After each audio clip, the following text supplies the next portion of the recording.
안녕하세요. 30년 넘게 노년의 뇌와 수면을 연구해온 신경과 전문의입니다.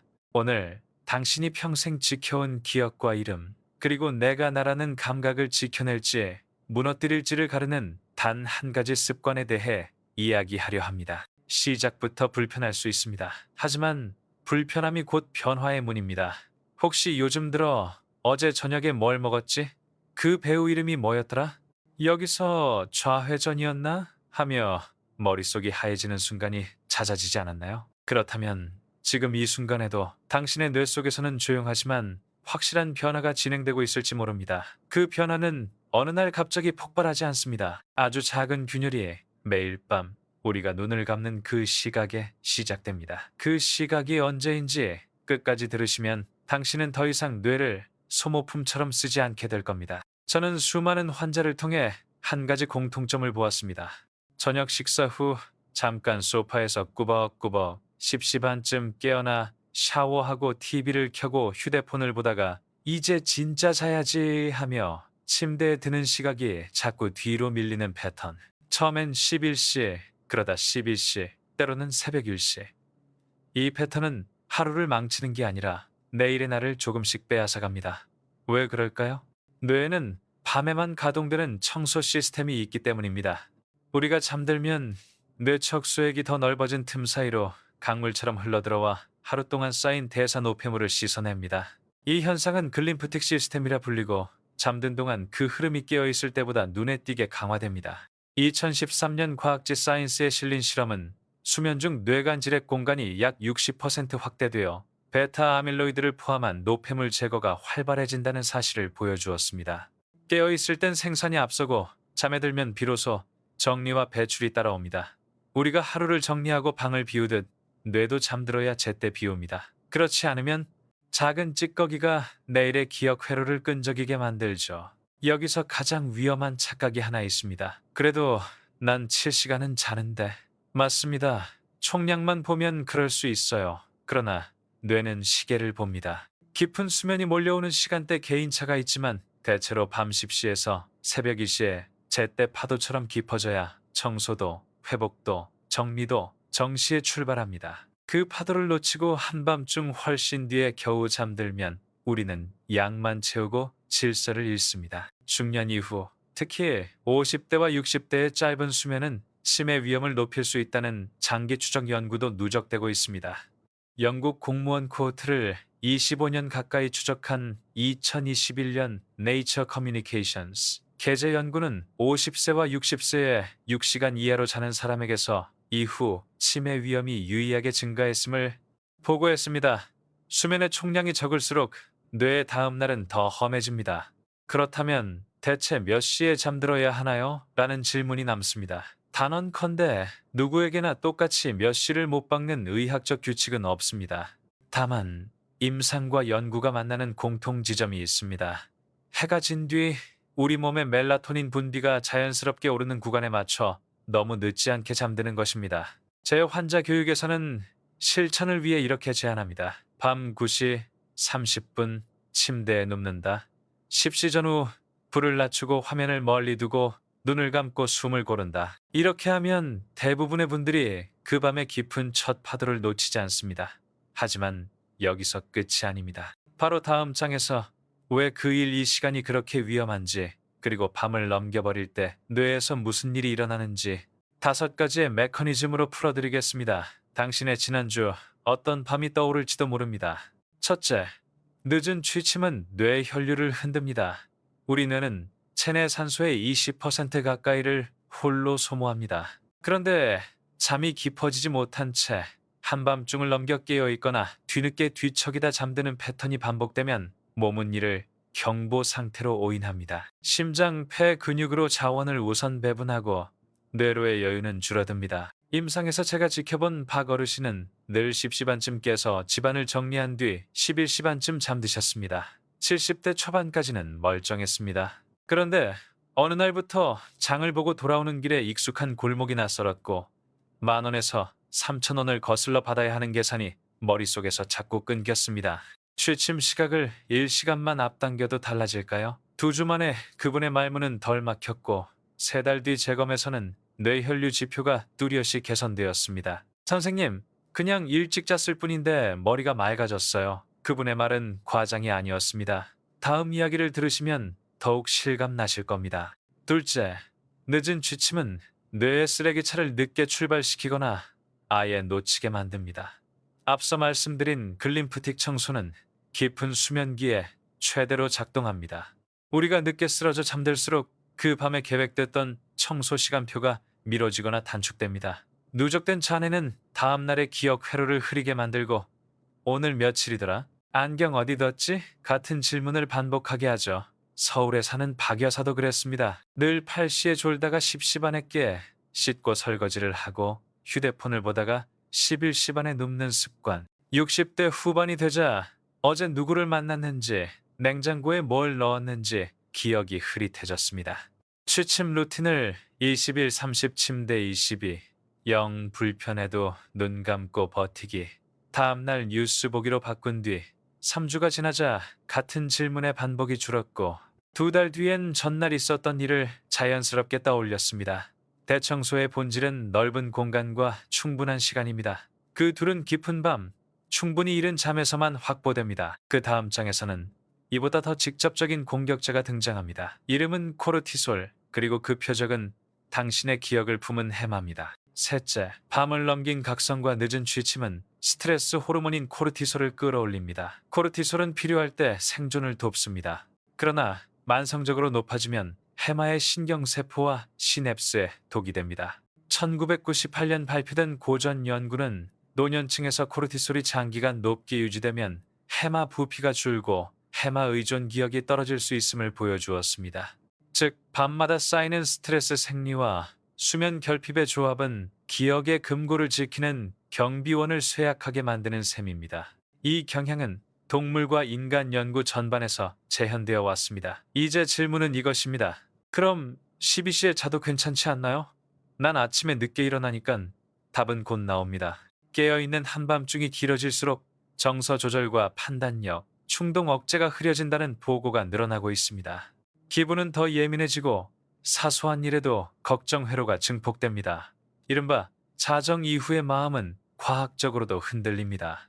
당신의 뇌가 다음 날을 위해 저장해야 할 에너지와 질서를 그 밤의 흥분과 불안이 갉아먹고 있을지 모릅니다.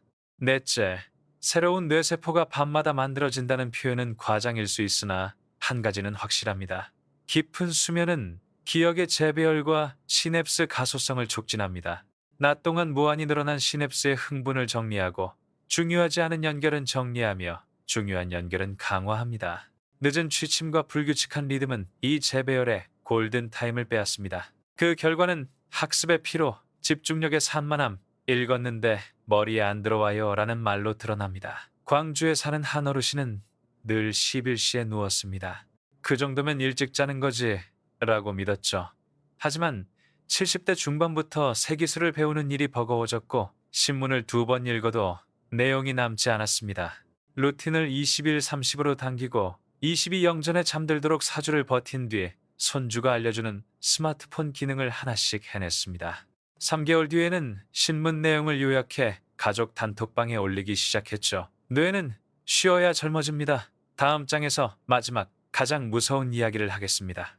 단어, 얼굴, 길, 조각난 퍼즐이 다시 하나로 맞춰지지 않는다면 무슨 일이 벌어질까요? 다섯째, 너무 늦은 취침과 밤샘 각성은 뇌 네트워크에 대화를 흐트립니다. 기본 모드 네트워크, 집행 네트워크, 변연계, 서로의 타이밍과 억제가 정교할수록 우리는 맑게 생각하고 부드럽게 감정을 다룹니다. 그런데 밤을 넘겨 버틴 뇌는 연결의 리듬이 비동기화됩니다. 자정 이후의 각성이 길수록 부정 정서가 증폭되고 해석의 렌즈가 비틀어집니다. 다음 날 우리는 사소한 자극에도 과잉 반응하고 해야 할 일을 시작하지 못한 채 스크롤만 내릴 수 있습니다. 이런 뇌의 야간 모드는 우연이 아닙니다. 인간을 대상으로 한 리뷰는 자정 이후 각성의 판단과 정서를 흔들고 충동적 사고를 부추길 수 있음을 제시합니다. 이쯤 되면 한 가지 결론이 떠오릅니다. 총 잠시간만큼이나, 아니 그 이상으로 중요한 것은 언제 잠드는가입니다. 심지어 일부 연구에서는 취침 시각 자체가 심혈관 사건과 사망 위험의 지표가 될 수 있음을 시사합니다. 자정 이후에 잠드는 집단은 10시 59분 사이에 잠드는 집단보다 사건 위험이 높았다는 보고가 있습니다. 심지어 너무 이른 시각 10시 이전도 이상적이지 않을 수 있으니 균형이 중요합니다. 여기까지 들으셨다면 당신의 머릿속에는 아마 두 가지 얼굴이 공존할 겁니다. 오늘부터 당장 해볼까 하는 결심과 그렇다고 내 인생을 10시에 맞추라고?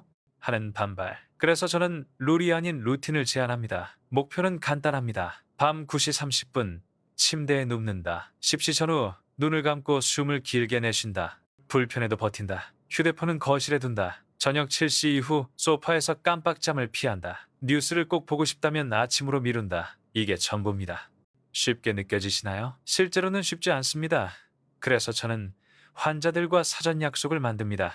20일 15가 되면 조명을 낮춘다. 20일 20물 한 잔을 데운다. 20일 25 알람이 울리면 TV를 끈다. 20일 30 침실로 들어간다. 이 작은 다리들이 당신을 그 밤의 파도로 데려갑니다. 세상에서 가장 부드럽지만 가장 단호한 파도. 그리고 당신에게 들려주고 싶은 이야기들이 있습니다. 부산의 김순덕 어르신은 10년 넘게 자정에 잠들었습니다. 79세가 되자 화장실 위치가 헷갈렸고 남편 얼굴이 낯설었습니다. 가족들은 절망했죠. 늦었지만 우리는 시작했습니다. 시간 감각을 잃은 어르신을 위해 가족이 알람과 조명으로 리듬을 만들어 드렸습니다. 3개월 뒤 화장실을 혼자 찾는 날이 생겼고 6개월 뒤 남편을 먼저 알아보는 순간이 늘었습니다. 1년째 숟가락질이 다시 자연스러워졌습니다. 완전히 돌아오진 않았습니다. 그러나 더 나빠지던 곡선은 평평해졌고 작은 회복의 계단이 보였습니다. 반대로 인천의 최정남 어르신은 1시간 늦어지는 게 뭐 어때서라며 CBC 취침을 고집했습니다. 1년 뒤 어제 저녁 메뉴가 기억나지 않고 30년 지기 이름이 혀끝에서 자꾸 미끄러졌습니다. 그때 시작했더라면 그 말이 얼마나 아픈지 저는 진료실에서 셀 수 없이 봤습니다. 그래서 오늘 당신께 묻습니다. 오늘 밤 우리는 몇 시에 잠들까요? 여기서 잠깐 중요한 단서를 정리하겠습니다. 과학은 시계를 강요하지 않습니다. 그러나 경향을 보여줍니다. 수면은 뇌의 대사 노폐물을 비우고 글림프틱 청소, 기억 회로를 재배열하며 정서와 판단 네트워크의 리듬을 재정렬합니다. 이 과정은 너무 늦지 않은 취침에서 가장 효율적입니다. 중년 이후 수면 부족은 장기적으로 치매 위험을 높일 수 있고 자정 이후의 각성은 다음 날의 마음과 판단을 불안정하게 만들 수 있습니다. 이는 거대한 교과서의 문장이 아니라 수천 명의 밤과 다음 날을 통해 축적된 관찰과 검증된 연구들의 궤적입니다.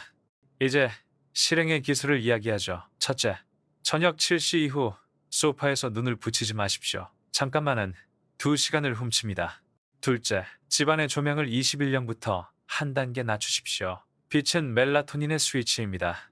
셋째, 휴대폰은 거실에 두고 침실에는 책 한 권과 물 한 잔만 들여보내십시오. 넷째, 잠이 안 와도 눕고 눈을 감은 채 호흡을 셉니다. 수면은 찾아가는 것이 아니라 맞이하는 것입니다. 다섯째, 가족과 동맹을 맺으십시오. 함께 사는 분이 있다면 20일 30을 우리의 약속으로 만드십시오. 혼자 사신다면 알람과 조명 타이머가 최고의 동료가 됩니다. 그리고 마지막으로 실패를 용인하십시오. 첫 주에는 서너 번만 성공해도 충분합니다. 중요한 것은 밤의 방향을 틀었다는 사실, 그 한 걸음입니다. 혹시 난 올빼미형인데 어쩌죠? 라고요? 좋은 질문입니다. 개인의 수면 성향 크로노타입은 유전과 환경의 산물입니다. 그렇다고 밤을 무한히 늦출 면허증이 되지는 않습니다. 최근의 대규모 성인 조사에서도 선호와 무관하게 자정 넘어 깨어있는 패턴일수록 정신건강과 행동 문제가 늘어날 수 있음을 시사했습니다. 연구팀은 가능하다면 너무 늦지 않게 불을 끄라고 권고했죠. 당신의 선호를 존중하되 뇌의 생리를 배신하지 않는 선에서 타협점을 찾는 것. 그것이 의학이 제안할 수 있는 현실적 해법입니다. 여기까지 오셨다면 당신은 이미 두 가지를 얻었습니다. 첫째, 이유를 알았습니다. 왜 늦은 취침이 다음날의 나를 흔드는지, 어떤 경로로 기억과 기분과 판단을 건드리는지. 둘째, 방법을 얻었습니다. 오늘 밤 9시 30분에 침대에 눕고 10시 전후에 첫 파도를 맞이하는 루틴. 그리고 저는 마지막으로 세 문장을 부탁드립니다. 첫째, 완벽하게 말고 꾸준하게. 둘째, 빨리 자야지 말고 일찍 눕자. 셋째, 못 잤다 말고 오늘 방향이 옳았다. 당신의 뇌는 방향을 기억합니다. 그리고 방향은 곧 운명이 됩니다. 이제 선택은 당신의 것입니다. 오늘 밤 20일 30에 침대에 누워보십시오. 잠이 오지 않아도 괜찮습니다. 10시 전후의 파도는 생각보다 금방 도착합니다. 내일 아침 더 가벼운 머리로 눈을 뜨게 될 때 우리는 알게 됩니다. 아, 내 뇌는 아직 젊어질 수 있구나. 그렇다면 이 메시지가 필요한 가족과 친구에게 꼭 전해주세요. 아래 댓글에 당신의 취침 루틴과 첫 주의 경험을 남겨주세요. 저는 모두 읽고 필요한 과학과 임상 팁으로 답하겠습니다. 구독과 좋아요는 무료지만 그 클릭이 누군가의 밤과 기억을 바꿀 수 있습니다. 다음 영상에서는 낮잠을 해치지 않고 활용하는 정확한 방법을 다룹니다. 단 15분이면 충분하지만 잘못 자면 밤을 망칩니다. 궁금하신가요? 그 이야기는 다음 밤의 파도 위에서 계속됩니다. 이 영상은 의학적 정보 제공을 목적으로 하며 개인의 진단이나 치료를 대체하지 않습니다. 증상이 지속되거나 일상에 지장을 주는 수면 문제가 있다면 반드시 전문가와 상담하십시오.